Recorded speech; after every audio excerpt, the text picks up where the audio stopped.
Welcome to Housing After 60. I am Charles Odell. On this site, we analyze the math and the reality of senior housing to find your best options. Let's get started. Welcome to another deep dive from Housing After 60. Today, we are looking at the real cost of condo ownership based on our latest research at housingafter60.com. We're going to get into the hidden fees and the big surprises that nobody ever seems to talk about until it's way too late. You know, we all dream of that simple, maintenance-free retirement. But here's the thing. As we discovered, condo living isn't really maintenance-free at all. It's responsibility shifted.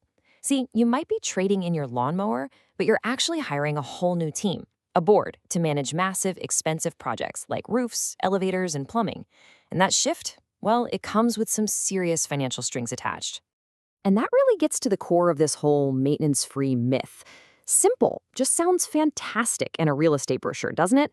But what it actually means is that you are paying for problems that someone else, a board of directors, gets to manage. When you own a house, you decide when and how to fix the roof. In a condo, the board decides for you, and then they just hand you the bill. The costs never, ever disappear. They just get passed along. So that brings you to the big question, right? When you're looking at that condo listing online, what does that price tag really mean? What is the true all-in cost of that seemingly simple lifestyle? The only way to get a real answer is by using a concept we call the total cost of ownership, or TCO for short. Now, if you're on a fixed income, this isn't just some financial jargon. It is the only number that truly matters. Honestly, it's your best and maybe only defense against the kind of financial surprises that can completely derail a retirement. So what is TCO exactly? Well, think of it like this. It's about looking way beyond the sticker price you see on Zillow. It's a formula that adds up your mortgage, your taxes, your HOA dues, and what we call the ghost costs. These are the invisible risks, the future repairs, and nasty financial surprises that are literally hiding in the walls of the building. We break down the total cost of ownership into 4 main buckets. The first 2 are pretty simple, right? Your fixed costs every month and the variable stuff inside your unit. But it's bucket 3, those risk-based costs. That's where the real trouble is hiding.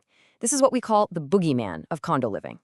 And here he is, the special assessment boogeyman. So what is this thing?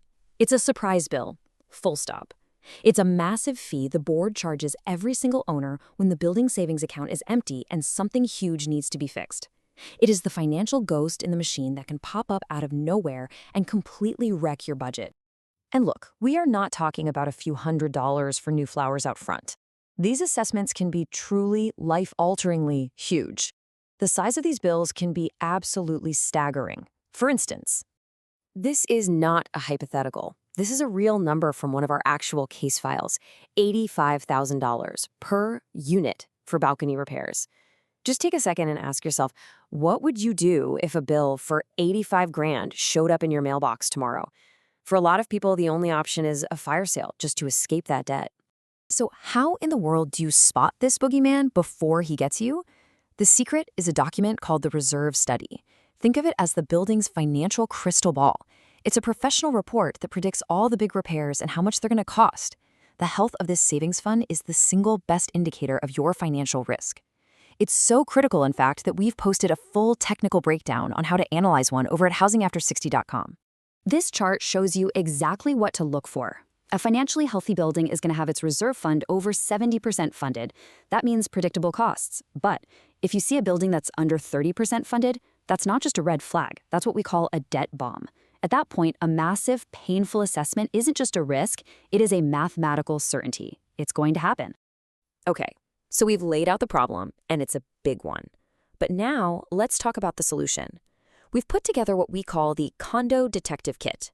It's a simple, actionable checklist that will help you spot these financial traps way before you even think about making an offer. All right, your detective work has to start with the paperwork. First, you demand to see the reserve study. Is it recent? Next, find that percent funded number we talked about.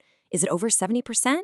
Then ask for the building's special assessment history. You know, if they've had more than a couple in the last 10 years, that's a bad sign. And finally, you demand proof that the big mandatory structural inspection has been completed and passed. If they tell you, oh, we're working on it, you should be walking away. Next up, you have to audit the building's bones. Forget the new countertops and fancy floors for a second. How old is the HVAC unit? If it's over 10 years old, that's a huge red flag because a replacement could cost you a fortune. Look at the windows. See any fogging between the panes? That's a big bill coming your way. And this is critical. Check your insurance policy for something called loss assessment coverage. It's your financial shield against that boogeyman. Okay, this all brings us to the final decision. And it really comes down to a very personal trade-off. You're trying to balance the convenience of a condo lifestyle against some pretty unique and frankly serious financial risks. You have to remember, a condo is often a lifestyle purchase. It is not always a guaranteed financial win. This table really lays it all out. With a condo, you get a little bit of cost stability, but you give up almost all your control and you take on a ton of risk. A single-family home, total control, but your costs can be all over the map. And with renting, you get perfect stability and zero risk, but you don't build a dime of equity. As we break down in detail on the Housing After 60 website, there's no single right answer here. There's only the right answer for your specific situation. So before you even think about signing on that dotted line, you have to be brutally honest with yourself. Ask yourself, can I really truly handle a surprise $20,000 bill hitting my bank account? Am I going to be okay with a board telling me what color I can paint my front door? Will this building with its stairs and long hallways still work for me when I'm 85? And maybe the biggest one, are the people running this place actually competent? You owe it to yourself to find out. When it's all said and done, this is the main takeaway. The real goal isn't finding the cheapest condo on the market today. The goal is to find the one with predictable, manageable costs that you know you can still comfortably afford 5 or even 10 years down the road when things inevitably get more expensive. Thanks for watching. For more guides and the full article on this topic, head over to housingafter60.com. Don't forget to check the links in the description below. Your peace and enjoyment in retirement depends on the right housing strategy. Visit housingafter60.com for our full analysis and cost transparency guides. I will see you in the next video.